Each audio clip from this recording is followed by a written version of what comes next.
목표의 크기에 따라서 방법은 달라집니다. 이전 목표보다 더 큰 목표를 세웠다면 그 목표를 달성할 수 있는 새로운 방법을 찾아서 실행해야 합니다. 작은 목표를 성취할 수 있는 방법으로는 큰 목표를 성취하기가 어렵거나 할 수 없다는 것입니다. 즉, 기존 방식을 강화해서는 목표를 달성하기가 어렵거나 불가능할 수 있다는 것입니다. 과거 신사임당 채널을 운영하셨던 주원규님께서 이에 대해서 이렇게 비유해 주셨었습니다. 종이배는 물 위에 뜨지만 종이배로 바다를 건널 수는 없다. 바다를 건너겠다는 큰 목표가 있다면 종이배가 아니라 큰 배가 필요하다고 말이죠. 종이배를 아무리 더 튼튼하게 만들어도 오대양에서는 항해할 수 없습니다. 만약 목표가 세면대에 물을 담아서 그 위에 띄우는 것이라면 큰 배는 필요 없습니다. 종이배면 충분하죠. 하지만 오대양에서 항해를 하고 싶다면 종이배가 아니라 큰 배를 만들어야 합니다. 방법이 아예 다른 겁니다. 벤치프레스라고 그 예시가 다르지 않습니다. 만약 30-40kg의 벤치프레스 하는 것이 목표라면 그렇게 거창한 방법이 필요하지 않습니다. 하지만 100kg의 벤치프레스를 하는 것이 목표라면 30-40kg 벤치프레스 할 때와는 다른 방법이 필요합니다. 어깨 통증과 어깨 불균형도 이와 관련이 있습니다. 큰 목표를 향해 가는데 기존 방법을 고수했기 때문에 이런 사태가 발생하는 겁니다. 따라서 이 영상에는 100kg 이상 벤치프레스를 할 수 있는 방법이 담겨 있는 영상입니다. 보다 더 큰 목표를 달성할 수 있는 방법이 담겨 있죠. 벤치프레스 관련된 다른 유튜브 영상을 보니까 벤치프레스 80kg을 만남의 광장이라고 표현하더라고요. 지금 만남의 광장에 계신 분 계신가요? 이 영상 보시고 다음 단계로 넘어가시죠. 많은 분들이 벤치프레스를 포함해서 웨이트 트레이닝과 관련된 운동의 증량을 늘리기 위해 장비, 운동 프로그램, 체중 등을 고려합니다. 이런 요소들이 중량을 늘리기 위해서 필요한 요소이기는 하지만 부차적인 요소입니다. 이런 부차적인 요소에 신경을 더 쓰는 것은 기존 방식을 강화하는 것입니다. 이것으로도 중량이 오르지만 규모 자체가 다른 큰 목표를 성취하기 위해서는 보다 본질적인 요소를 먼저 고려해야 합니다. 중량을 늘리기 위한 본질적인 요소는 두 가지입니다. 첫 번째는 큰 근육에 무게를 실을 줄 알아야 하고, 두 번째는 무게가 실린 그 큰 근육에서 신장성 수축이 일어나야 한다는 것입니다. 이 두 가지 요소를 고려하지 않은 채 장비를 착용해서 운동을 하거나 훌륭한 운동 프로그램으로 운동을 하거나 체중을 늘려서 증량을 꾀하는 것은 밑빠진 독에 물 붓기와 다름없습니다. 벤치프레스라는 종목에 국한해서 중량을 늘리기 위한 본질적인 두 가지 요소를 적용해서 설명해 보겠습니다. 그것은 대흉근에 바벨의 무게를 실을 줄 알아야 하고, 대흉근에서 신장성 수축이 일어나야 중량이 늘어납니다. 제가 너무 당연한 이야기를 드리는지 모르겠습니다. 너무나 당연한 이야기지만 실제로 운동을 하고 있을 때 이 두 가지 요소가 적용되어 벤치프레스를 하고 있는지 객관적으로 확인해 볼 필요가 있습니다. 이 두 가지 요소가 적용되어서 운동을 하고 계신다면 벤치프레스 중량을 늘리는데 큰 어려움이 없으실 겁니다. 하지만 어려움이 있으시죠? 그러시면 다시 한 번 더 객관적으로 확인해 보셔야 합니다. 벤치프레스를 할 때 겪게 되는 난관 중에서 중량이 늘지 않는 것만큼이나 어깨 통증, 좌우 불균형은 꽤나 해결하기 어려운 부분입니다. 어깨 통증과 좌우 불균형을 해결하는 방법에 대해서 결론부터 말씀드리자면, 중량을 늘리기 위해서 말씀드린 두 가지 요소를 잘 지키신다면 어깨 통증과 좌우 불균형을 상당 부분 개선할 수 있다고 저는 생각합니다. 그 이유에 대해서 설명드리겠습니다. 결국 어깨 통증과 좌우 불균형이 일어난다는 것은 본질적인 요소 두 가지 중에 하나 이상을 놓치고 있기 때문입니다. 먼저 어깨 통증에 대해서 얘기 나눠보겠습니다. 팔이 벌어지면서 벤치프레스를 하면 어깨가 찝히며 통증을 유발한다고 다들 알고 계실 겁니다. 결국 이 또한 대흉근에 바벨의 무게를 실지 못했기 때문에 발생한 현상입니다. 그리고 여기서는 대흉근뿐만 아니라 전거근에 대해서도 추가적인 설명이 필요합니다. 전거근에 대해 많은 분들이 알고 계실 겁니다. 전거근은 견갑대를 안정화시켜서 어깨가 안정적으로 움직일 수 있게 돕습니다. 조금 더 구체적으로 설명드리자면, 전거근은 벤치프레스와 같이 앞으로 미는 동작에 있어서 견갑대 모든 근육 중에 가장 중요한 근육입니다. 다른 어떤 근육도 전거근의 역할을 대신해 줄 수 없습니다. 참고로 이것은 저희 개인적인 의견이 아닌 기능회복 서적에 나온 내용을 참고한 내용입니다. 만약 전거근이 적절하게 근수축 활동을 하지 않는다면 소흉근의 활동이 활발해지고 결국에는 미는 힘이 약화됩니다. 또한 소흉근의 활동이 반복되면 소흉근의 적응성 단축이 유발되어 견갑골과 어깨는 악화되고 더 약화됩니다. 혹시 견갑골 운동장애에 대해서 알고 계십니까? 견갑골 운동장애는 원인에 관계없이 견갑골의 어떤 비정상적 위치나 움직임을 설명하기 위해서 자주 사용되는 임상적 용어입니다. 견갑골 운동장애를 정의할 때 견갑골의 위치와 움직임은 견갑골의 전방경사와 감소된 후방경사의 움직임입니다. 물론 이 외에도 견갑골 운동장애를 정의하는 견갑골의 위치와 움직임이 존재하지만 벤치프레스에 필요한 내용만 담아서 소개해드리고 있습니다. 결과적으로 말씀드리자면 높은 중량의 벤치프레스를 하기 위해서는 대흉근의 근수축 활동이 필요한데 전거근이 이를 잘 뒷받침해야 한다는 것입니다. 이렇게 되었을 때 어깨 통증의 개선이 높아질 수 있습니다. 저 또한 5, 6년 전에 벤치프레스를 하다가 어깨 통증뿐만 아니라 목 통증, 허리 통증도 경험한 적이 있습니다. 당시 저는 대흉근 발달에는 관심이 없고 더 많은 중량을 다루고자 더 노력을 많이 했습니다. 그때 제가 취했던 벤치프레스 자세는 최대한 견갑을 후인 하강하고 흉추는 최대 신전을 해서 운동하는 형태였습니다. 저는 벤치프레스를 당기듯이 운동을 하라고 배웠고 배운 대로 벤치프레스를 당기듯이 운동을 하고 있었습니다. 잠시 2019년도에 저의 벤치프레스 영상을 보고 오시겠습니다.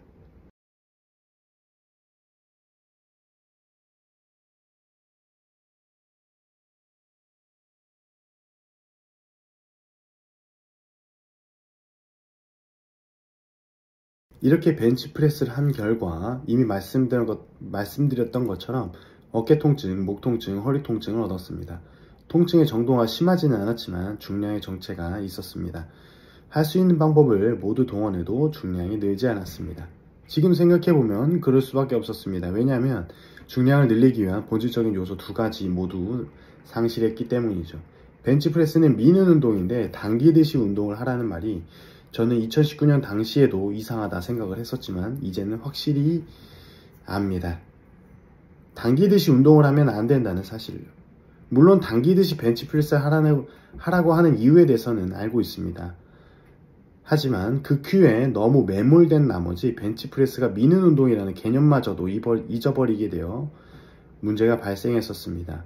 이 이상 말씀드리고 싶은 부분이 많지만 그러면 영상이 불편하게 길어질 수 있을 것 같아서 이 다음으로 넘어가겠습니다.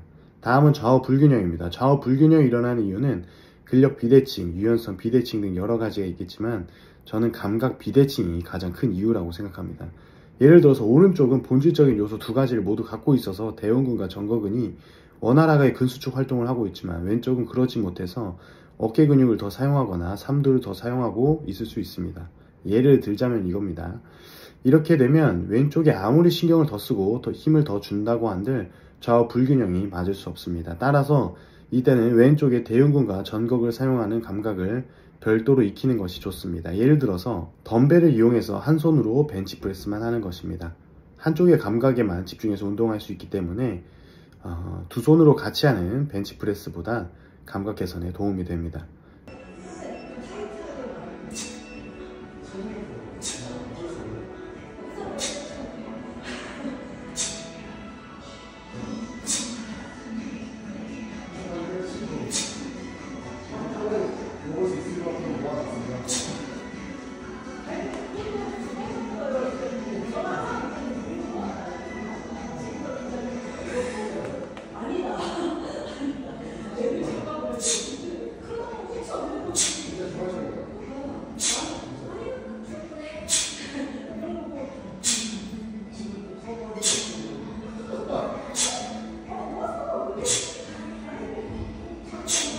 왼쪽이 본질적인 두 가지 요소를 갖추더라도 오른쪽과 비교해서 근력도 부족하고 유연성도 부족할 수 있습니다. 그러나 이런 부분들은 왼쪽이 감각만 잃지 않는다면 대칭을 이뤄가는데 어려움이 없을 것이라고 생각합니다. 결과적으로 저는 좌우 불균형은 좌우 감각 대칭으로 해결해야 된다고 생각합니다. 지금까지의 내용을 정리해보자면 벤치프레스 중량을 늘리기 위해서는 대흉근과 전거근의 바벨의 무게를 싣고 대흉근과 전거근의 신장성 수축으로 운동을 해야 한다는 것입니다. 그리고 중량뿐만 아니라 어깨 통증, 좌우 불균형마저도 본질적인 두 가지 요소의 결여이기 때문에 이것들을 먼저 충족시켜야 합니다. 이제 대흉근과 정거근에 바벨의 무게를 싣고 대흉근과 정거근의 신장성 수축으로 바벨을 미는 방법에 대해서 말씀드리겠습니다. 이제부터는 대흉근과 정거근이라고 하지 않고 견갑골이라고 표현하겠습니다. 벤치프레스를 할 때 바벨의 무게를 견갑골에 싣기 위해서는 견갑골의 후방경사와 흉추의 신전의 움직임이 필요합니다. 정거근은 견갑골의 상방회전, 하강, 그리고 전인뿐만 아니라 후방경사에도 기여합니다.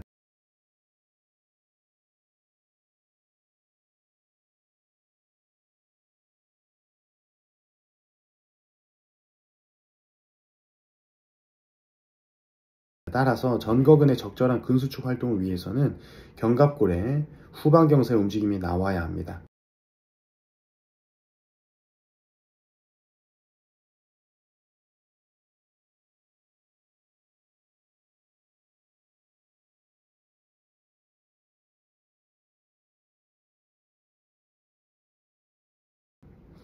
그리고 견갑골의 후방경사는 흉추의 신전과 엮여질 때 더 강화됩니다.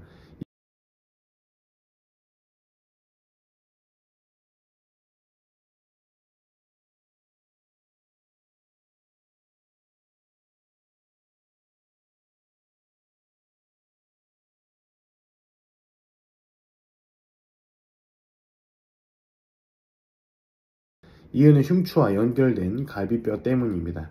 흉추의 자연스러운 만곡으로 갈비뼈도 만곡 형태를 띠고 있습니다. 이런 특징으로 인해 흉추가 신전되지 않는다면 갈비뼈도 만곡 형태를 유지되기 때문에 갈비뼈 위에 있는 견갑골은 후방경사 움직임이 제한됩니다. 정리하자면 정거근의 적절한 근수축 활동을 위해서는 견갑골의 후방경사 움직임이 나와야 하고 원활한 후방경사를 위해서는 흉추 신전이 밑바탕되어야 한다는 것입니다. 흉추의 신전과 견갑골의 후방경사로 바벨의 무게를 받게 되면 대흉근과 전거근은 근수축 활동을 합니다. 여기까지 따라오셨다면 중량을 늘리기 위한 본질적인 요소 한 가지를 충족하신 겁니다. 마지막 한 가지는 신장성 수축입니다. 신장성 수축을 모르는 분들을 위해서 짧게 설명하겠습니다. 신장성 수축은 근수축을 한 상태에서 근육이 긴장을 한 상태에서 근육의 길이가 늘어나는 형태를 말합니다.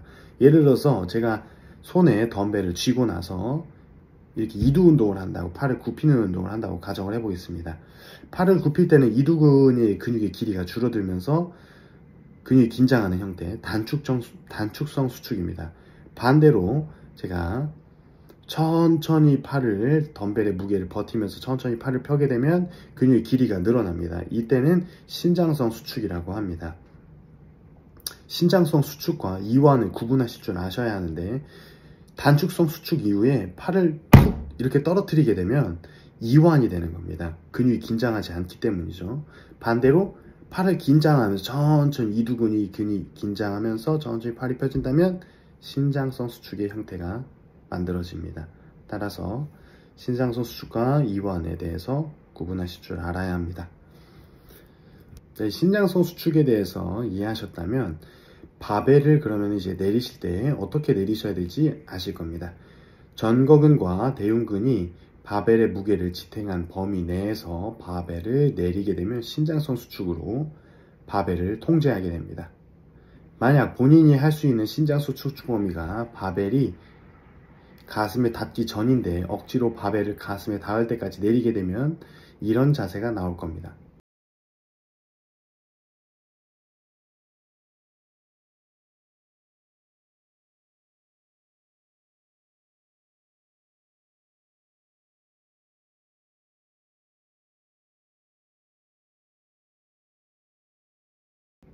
흉추는 굴곡되고 견갑골은 전방경사되는 자세가 만들어질 겁니다.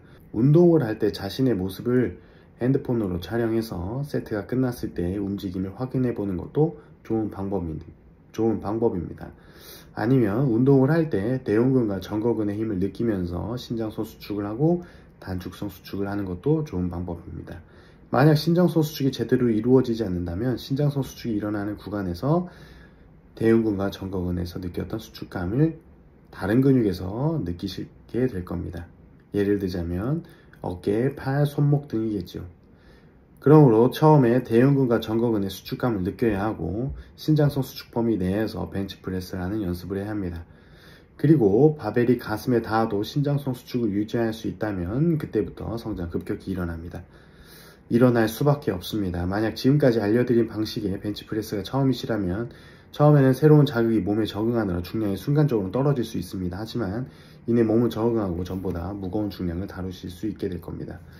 흉추 신전과 연결된 견갑골의 후방경사 또는 흉추 굴곡과 연결된 견갑골의 전방경사와 같이 연결된 움직임을 움직임 패턴이라고 합니다.